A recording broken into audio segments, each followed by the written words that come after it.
Só quem é de lá. Isso aí, fião. Eu diria de rock, sabe o que acontece quando eu rolê na quebrada. De astrão filmado, são 23 horas. E a noite tá iluminada. É isso aí, fião. É nóis, é de rock às 23 horas e eu aqui às 17 horas perdendo meu jogo da final do Paulistão. Mas tamo junto. Bem, eu vou falar agora uma situação para alguns historiadores. Quando realmente ocorreu a ditadura no Brasil?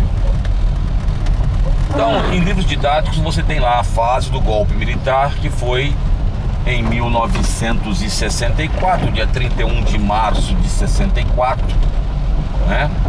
Então, quase todos os livros didáticos são uníssonos em afirmar que foi golpe, o que às vezes, segundo alguns historiadores, você pode ter colocado como golpe militar ou golpe civil-militar, porque contou com apoio civil devido ao receio ao comunismo ou ao socialismo, né? Mas houve um golpe, porque o governo foi retirado, mesmo com apoio popular, foi um golpe dado ali. E é o seguinte, agora aí quando fala da ditadura militar, aí que começa uma situação que dá o que falar. Para alguns, você divide a ditadura militar ou o governo militar, desculpa, em 3 fases. A primeira fase de 64 a 68, mais ou menos, que é a fase em que assume o governo Castelo Branco. E logo quando tivermos aí um outro vídeo, vamos falar do governo de Castelo Branco, que o pessoal não é uníssono em afirmar que foi ditadura. Não se pode, para alguns não se pode afirmar que foi ditadura. Havia um congresso, havia ainda eleições que foram respeitadas, segundo alguns historiadores. Entretanto, já começou os AIs. Que eram AIs? Atos institucionais, que vamos fazer um vídeo sobre isso também. Atos institucionais, que foram 17 ao longo do governo militar. Então, de 64 a 68, Castelo Branco foi até 15 de março de 67, morreu em julho de 67, num desastre aéreo que até hoje não foi explicado. A gente vai falar quando estiver no governo do Castelo Branco. Assumiu depois Costa e Silva.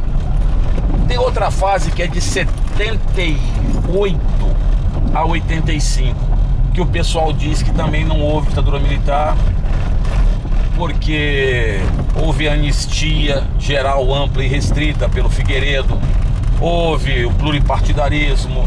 Naquela época existiram as greves gerais, as greves, né? As greves que quem passou essa época lembra bem.